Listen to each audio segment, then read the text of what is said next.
ओंकारेश्वर में भक्तों की सुविधा के लिए बनाए गए भक्त निवास को होटल का स्वरूप दिए जाने का विरोध होने लगा है। ज्योतिर्लिंग ओंकारेश्वर मंदिर ट्रस्ट द्वारा भक्तों की सुविधा के लिए भक्त निवास बनाकर सुविधा देने की तैयारी की जा रही है, जिसे होटल का रूप दिए जाने के प्रस्ताव का ओंकारेश्वर विकास संघर्ष समिति ने विरोध किया है। श्रीजी मंदिर ट्रस्ट की बैठक में लगभग 1 करोड़ की लागत से बने भवन भक्त निवास को अन्य संस्था को होटल के लिए देने की तैयारी की जा रही है, जिसका ओंकारेश्वर विकास संघर्ष समिति ने विरोध करते हुए विजय जैन ने बताया कि तत्कालीन कलेक्टर विशेष गढ़पाले एवं मंदिर ट्रस्ट के प्रयासों से भक्तों की सुविधा के लिए भक्तों के पैसे से बनकर तैयार हुई है, जिसे भक्तों की सुविधा में उपयोग किया जाना चाहिए, न कि होटल के रूप में। मंदिर ट्रस्ट के ट्रस्टी जंग बहादुर सिंह ने बताया कि 8 मई को हुई बैठक में यह मुख्य कार्यपालन अधिकारी द्वारा प्रस्ताव लेकर एमटीसी को होटल के रूप में दिए जाने का प्रस्ताव लिया गया है। जंग बहादुर ने कहा, ट्रस्टियों को इस बात का पता नहीं था, लेकिन मेरे द्वारा जनहित में इसका विरोध किया गया है। भक्तों की सुविधा के लिए भक्त निवास का उपयोग किया जाना चाहिए। सिक्योरिटी गार्ड अन्य मुद्दों पर भी जंग बहादुर ने पत्रकारों से चर्चा में कई बातों को स्पष्ट किया है। ओंकारेश्वर श्रीजी मंदिर ट्रस्ट द्वारा श्रद्धालुओं के हित में अपनी दान राशि का सदुपयोग किया जाता है। उसी तारतम्य में एनटीपीसी खरगोन के सहयोग से भक्त निवास का निर्माण यहाँ ओंकारेश्वर में भव्य पैमाने पर किया जा रहा था। बताया जाता है कि इसमें श्रद्धालुओं को एवं नर्मदा परिक्रमा वासियों को कम से कम मूल्य पर रहने एवं सोने की व्यवस्था की जानी प्रस्तावित की गई थी, किंतु हाल ही में जानकारी में आया है कि मंदिर ट्रस्ट के द्वारा कार्यपालन अधिकारी महोदय द्वारा एक प्रस्ताव रखा गया है, जिसमें इस धर्मशाला या श्रद्धालुओं के हित में बनाए जाने वाले भक्त निवास को एमपीटीसी को देने का प्रावधान कर लिया गया है, जिसका कि ओंकारेश्वर विकास संघर्ष समिति पुरजोर विरोध करती है और शासन से मांग करती है, माननीय मुख्यमंत्री का ध्यान भी आकर्षित करती है इस मामले में कि ये जो भक्त निवास बनाया जा रहा था, ये मंदिर ट्रस्ट द्वारा कम से कम दर पर श्रद्धालुओं और परिक्रमा वासियों के हित में बनाया जा रहा था, जो नर्मदा की परिक्रमा करते थे।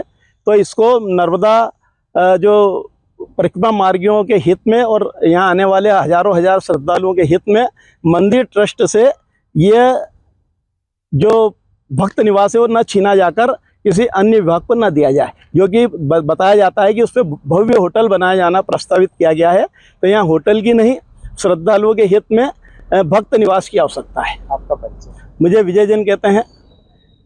मैं ओंकारेश्वर विकास संघर्ष समिति का एक सदस्य हूँ। ओंकारेश्वर ज्योतिर्लिंग ट्रस्ट की 8 तारीख को बैठक हुई थी, उसमें कई प्रस्ताव लिए गए हैं।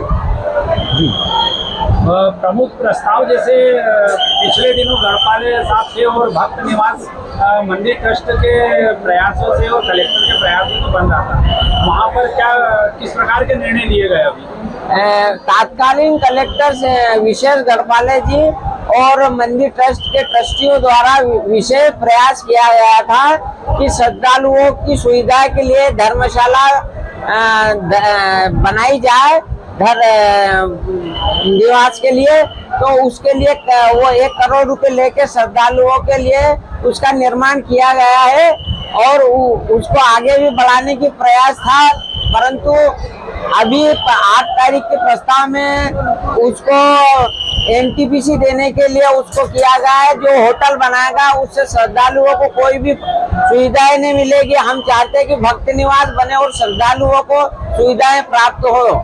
कितने ट्रस्टियों ने इसका विरोध किया था? सर, विरोध के बारे में तो क्या है, सब लोगों को पूरी जानकारी नहीं थी। मेरे को जानकारी थी, उस समय गढ़पाले साहब के साथ भी मैं था, तो मैंने इसका विरोध किया था। और जो नए ट्रस्टी है उन लोगों को इसके बारे में पूरी जानकारी नहीं थी। तो क्या उसका भी प्रस्ताव ले लिया होटल के लिए? हाँ, होटल के लिए प्रस्ताव ले लिया गया साहब, और मैं चाहता हूँ कि वो धर्मशाला बने, भक्त निवास बने, जिससे श्रद्धालुओं को सुविधाएं मिले।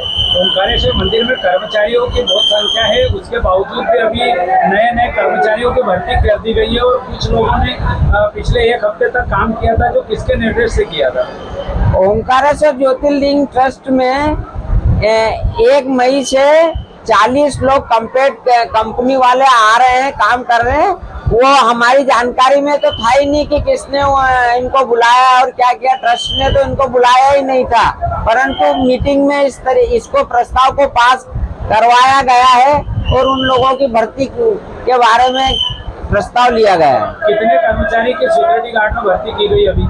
वो 40 वो कर्मचारी उन लोगों ने दिए हैं और वो 1 तारीख से ही ड्यूटी पे आ गए, जबकि मीटिंग 8 तारीख को हुई थी। जबकि सिक्योरिटी गार्ड के जो नियम है और जिस प्रकार सिक्योरिटी गार्ड होना चाहिए उस प्रकार तो कोई लग ही नहीं रहा है। क्या श्रद्धालु को सुविधा दे पाएंगे? सर, इसके बारे में तो कॉम्पैक्ट कंपनी दे सकती है, और गार्ड जो विशेष होना चाहिए, जो मिलिट्री के रिटायर हो, जिनको चीज का अनुभव हो, ऐसे लोग हो तो वो सुरक्षा गार्ड कर सकते हैं। कुल कितने प्रस्ताव पास किए गए? और प्रस्तावों की टोटल गिनती तो मुझे याद नहीं है, पर बहुत सारे प्रस्तावों को पास किया गया है। आपका परिचय? मैं ओंकारेश्वर ज्योतिर्लिंग ट्रस्ट का ट्रस्टी जंग बहादुर सिंह। ओंकारेश्वर से ममता दुबे की रिपोर्ट।